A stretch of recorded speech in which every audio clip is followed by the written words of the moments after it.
Ooh, look at it. Look at this. Look at this. Look at how big this guy is. Thank you. Thank you so much. I want to thank my mama, my dad, my girl, and all my friends and subscribers for the 1,000 subscribers that I have today. We did it. We did it. We got to 1,000 subscribers on the channel, guys. Shout out to all of my subscribers, my loyal fans out there. I was starting off this YouTube thing basically just to document all my fish and everything. I never really thought I'd make it to even 100 subscribers. But in October of 2018, I said to myself, I'm going to take this YouTube thing a little bit more serious. I upgraded the way that I do my videos and everything like that. And here we are today on June 10th, 2019 with 1,000 subscribers. The fish down here are growing. They're growing. We're getting more of them. And it's going great. Today, I want to do an Around the Island update with you. I bought some new fish. I want to give you some updates on the old fish that I had, like that stingray that I bought in my last video. That is going to be wifey to Steve the Stingray. He's still around, doing well and doing great. And we're going to hop right into this. Also, if you're not subscribed already, be sure to subscribe to my channel because you know you're not going to want to miss any of this. So in regards to tanks, we're going to go literally around the room here. Around 75, 125, 29 gallon, 15 gallon quarantine. There's a 10-gallon tank down there that has my wolffish that's not doing so well, actually. We have, also we have a 5-gallon pufferfish up there. There's a lot to talk about, so let's hop into it. So the 75-gallon is doing pretty fine. Got the Oscar, the Pike, the Jack Dempsey, and the Pleco down there. They're all kind of doing well, because there's a lot of fighting going on that tank. I did scape it so that this would be diffused and everyone would really have a hiding place, which they do. They all have their hiding place. The Jack Dempsey has hers, the male Pike has his, and the Oscar basically has the whole tank. The Pleco just kind of chills around and no one really bothers him. But there are some noticeable bite marks on the Jack Dempsey. Here and there, there'll be bite marks one week, there won't be one other week. And it's just normal cichlid fighting. Now, I don't like fighting in my tanks, but we'll see what I do here. It's kind of questionable.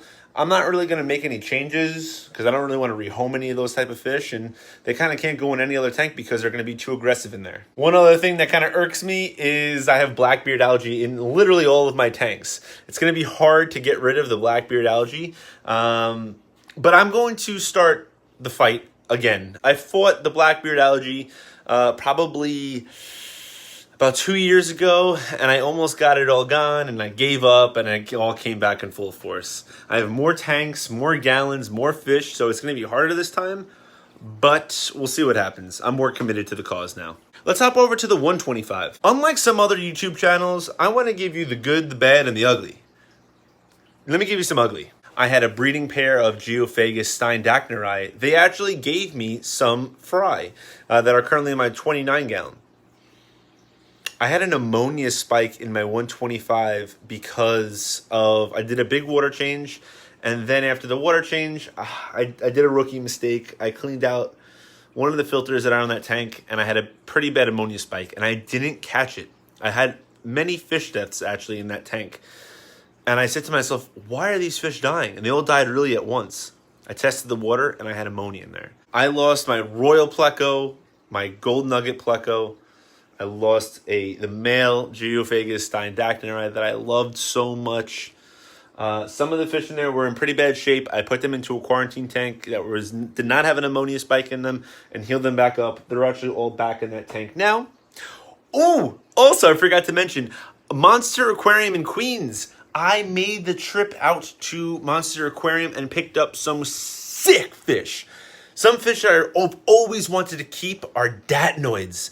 Datnoids are super cool fish. They're from Indonesia in Asia.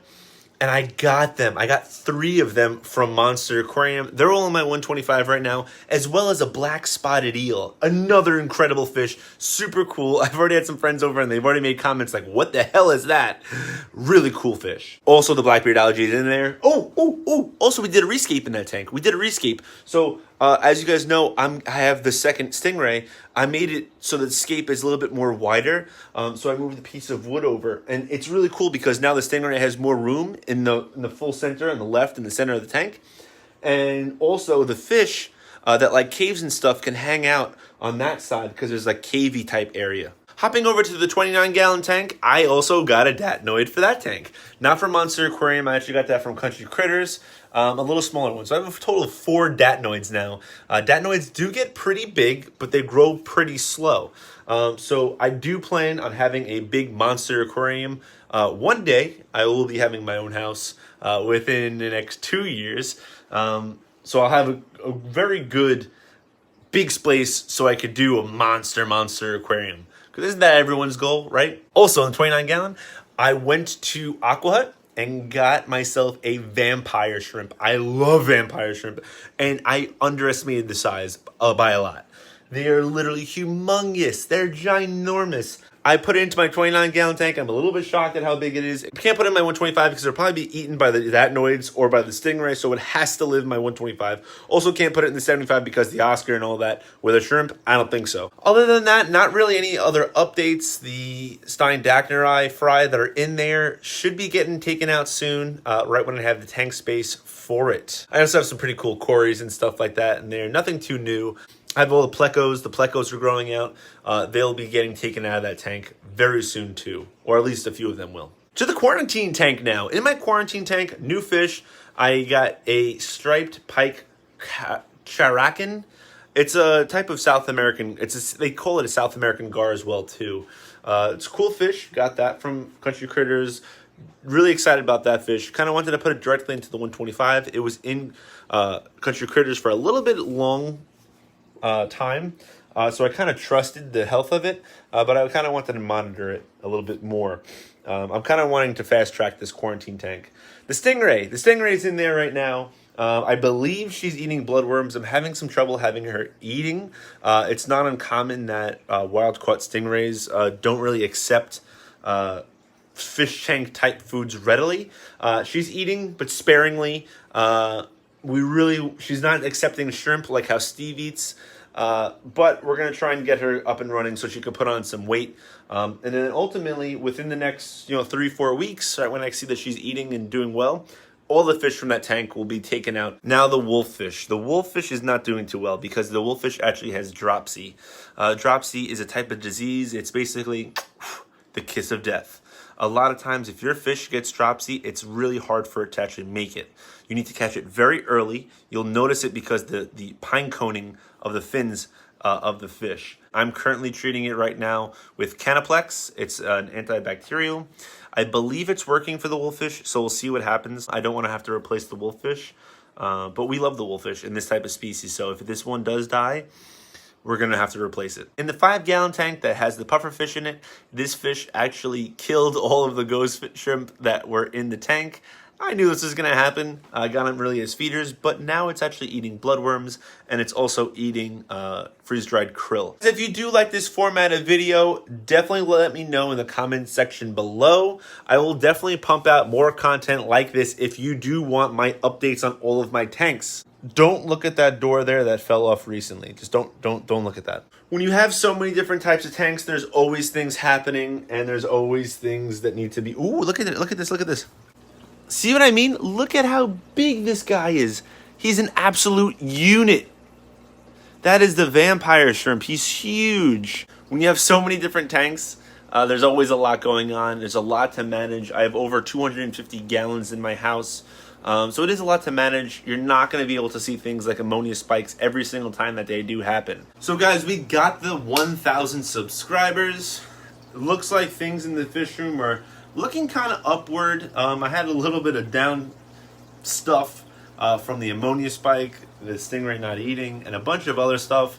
You guys know a few months ago my health kind of, I don't even want to say my health took a downturn because it didn't. I just had the flu and a lot of bad things that came from it afterwards. I always underestimated the flu until I actually got it. The flu is a very serious thing and kind of threw me off my game. But I'm back, better than ever, and you better believe we're going to be starting killing the game. Thank you so much. I want to thank my mama, my dad, my girl. and all my friends and subscribers for the 1,000 subscribers that I have today. Thank you so much. I don't know why I'm putting on a southern accent right now either, but that's going to be it for this video. If you did like this video, be sure to subscribe. Check out some of the other content here on my channel. And ding that notification bell if you already subscribed. Most importantly, don't forget to fish on.